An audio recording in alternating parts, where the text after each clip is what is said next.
How is technical sales similar to long distance swimming, competitive or otherwise?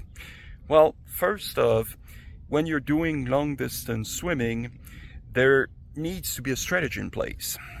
Because if you just jump in the water and you just gun it and try to go as fast as you can, you're probably not going to finish. And guess what? You're not going to be scoring any points if you don't finish. So if you're doing the mile, or for metric friendly countries, a 1,500 meter event, you better make sure that you have a plan and you stick with it.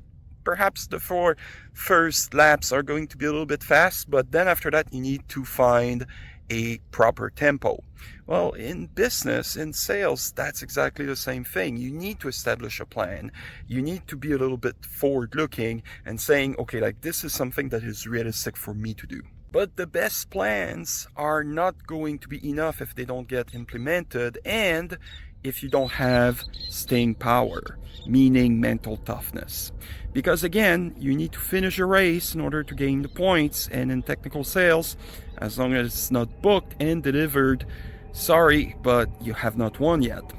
And it's the same thing. It's like when you start swimming your event, your body is going to be screaming at you, like, what are you doing? Why are you doing that to us, right?